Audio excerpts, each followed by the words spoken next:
Ever wished you could carry a camera that shoots like a pro but doesn't feel like you're lifting weights at the gym? Meet the Nikon Z50 II. Stick around, because this thing just might be the best bang for the buck mirrorless camera out there. Hey friends, Joe here from Shutter Speed Photography. It is very nice to see your smiling face again here on YouTube. Today I'm diving deep into the Nikon Z50 II, Nikon's upgraded APS-C mirrorless camera that's packing some serious pro-level punch. Released November 2024, it's the successor to the original Z50 and brings along Nikon's powerful EXPEED 7 processor, the same one powering the high-end Z9 and the Z6 III. I've photographed the National Hockey League, major New York City concerts, pop culture events, weddings, families, real estate, and more. My work has been published in newspapers, magazines, and even a concert t-shirt. So yeah, I've seen a camera or two. Before we go any further, make sure to hit that subscribe button, whether you're here for real-world gear reviews, hands-on photography tips, or just enjoy talking shop with fellow photographers like me.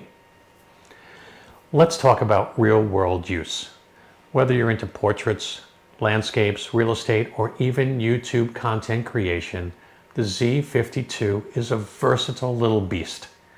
It balances beautifully with lightweight Z-mount lenses and performs admirably across scenarios, from bright sunny exteriors to dimly lit events.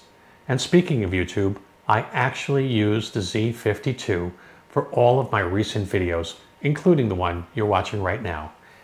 It handles everything from autofocus to color rendition like a champ. I can honestly say it's become my go-to camera for content creation. Now, before we get into the juicy stuff, a head-to-head against its predecessor, the Z50, let me break down how this camera performs in a photo shoot. In terms of photography, the Z50 II delivers excellent detail and color. It handles dynamic range with grace, retaining highlights and shadows, even in contrasty scenes. I've used it in real-world portrait shoots, and the eye detection autofocus sticks like glue. Whether I'm chasing natural light or using strobes, it holds its own. And that 20.9 megapixel sensor? Sure, it's not breaking megapixel records, but it's more than enough for anything from Instagram to large prints. Noise handling is solid even at higher ISOs. Shooting for 3200 or 6400 still yields usable results. And the shutter sound, quiet and discreet, which makes it great for events or candid street photography. Now, let's get into the juicy stuff. A head-to-head against its predecessor, the Z50. The Z50 II gets Nikon's newer EXPEED 7 processor, delivering cleaner JPEGs with slightly stronger sharpening and noise control than the EXPEED 6 in the original Z50. Both offer a 209-point hybrid AF, but the Z50 II introduces modern tracking, eye, face, animal, and even vehicle. It's a huge step up in reliability. There's also a big bump in usability. The EVF remains at 2.36 m., but it doubles in brightness from 500 to 1000 nits, making it easier to compose in bright daylight. The rear screen is now a 3.2-inch fully articulating display instead of the flip-down design of the original Z50. This alone makes it more versatile for vloggers and self-shooters. The Z50 II also introduces a new picture control button, letting you access color profiles and creative looks with a single press. It's a nice nod to Fujifilm style customization. Video is another area where the Z50 II flexes.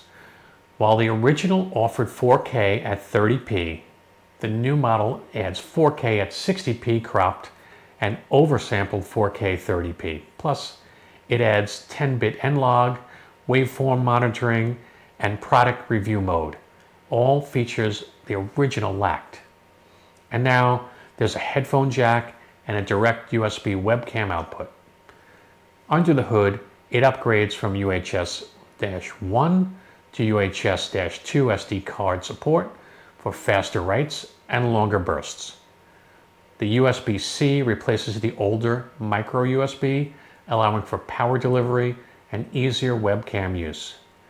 You also get remote release functionality via the 3.5mm jack, a small but mighty quality of life improvement.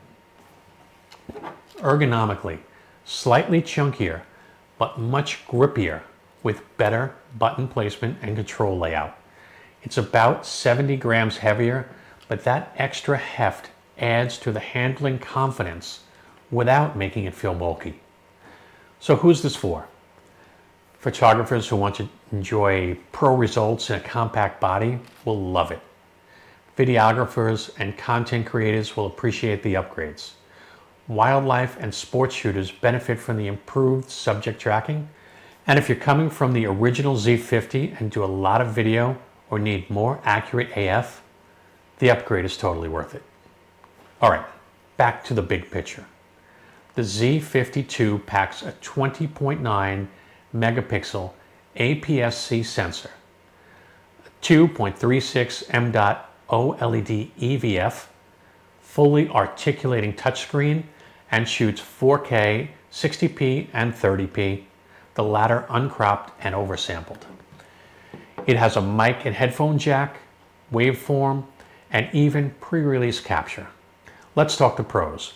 Pro-level autofocus with subject tracking, 10-bit with N-Log and waveform, compact and ergonomic body design, bright EVF, and fully articulating screen. Excellent JPEG quality and a fast processor. And the cons? No in-body image stabilization or IBIS. Battery life is okay, but not class leading. It's the same sensor as the Z50, and the native DX lens options are still a bit limited. But of course, you can use the entire lineup of Nikon Z full-frame lenses with the Z50 II. But even with those drawbacks, it's an impressive camera for just $995. Compared to the Canon EOS R10 and Fuji X-S20, the Z50 II holds its own with stellar autofocus and superior ergonomics, though it falls a bit short on lens selection versus Fuji. Let's put it up against the competition for a second. Against the Canon EOS R10, the Z50 II offers better video specs, including 10-bit N-Log, waveform, and a headphone jack. Stuff Canon left out. Autofocus is a bit more refined in Nikon's latest version. Compared to the Sony A6400, the Z50 II has better ergonomics, menu design, while Sony still clings to its old school UI. Fujifilm's X-S20 brings IBIS and a bigger sensor resolution, but the Z50 II wins on ease of use and cleaner JPEGs straight out of camera. It's a tighter race than ever, but Nikon's making a strong case here. Would I use it? Absolutely. I do for almost every video that I currently create. It's the perfect travel, street, and everyday content creation camera. If you found this helpful, please give it a like, subscribe for more gear reviews, and drop your thoughts in the comments below. Join me on my Nikon Z Facebook group. The link is in the comments. And hey, if you're currently shooting with the Z50 and are considering the jump to the Z50 II, or maybe you've already taken the plunge and you're using the Z50 II out in the field, I'd love to hear about your real-world experiences. Share your thoughts in the comments below. Thanks for watching. I truly appreciate every single one of you. Until next time, keep shooting and stay inspired.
Let's talk the pros. Pro level autofocus with subject tracking, 10-bit with N-Log and waveform, compact pro level autofocus with subject tracking, 10-bit with N-Log and waveform, compact and ergonomic body design, bright EVF, and fully articulating screen. Excellent JPEG quality and a fast processor. And the cons? No in-body image stabilization or IBIS. Battery life is okay, but not class leading. It's the same sensor as the Z50, and the native DX lens options are still a bit limited. But of course, you can use the entire lineup of Nikon Z full-frame lenses with the Z50 II. But even with those drawbacks, it's an impressive camera for just $995. Compared to the Canon EOS R10 and Fuji X-S20, the Z50 II holds its own with stellar autofocus and superior ergonomics, though it falls a bit short on lens selection versus Fuji. Let's put it up against the competition for a second. Against the Canon EOS R10, the Z50 II offers better video specs, including 10-bit N-Log, waveform, and a headphone jack. Stuff Canon left out. Autofocus is a bit more refined in Nikon's latest version. Compared to the Sony A6400, the Z50 II has better ergonomics, menu design, while Sony still clings to its old school UI. Fujifilm's X-S20 brings IBIS and a bigger sensor resolution, but the Z50 II wins on ease of use and cleaner JPEGs straight out of camera.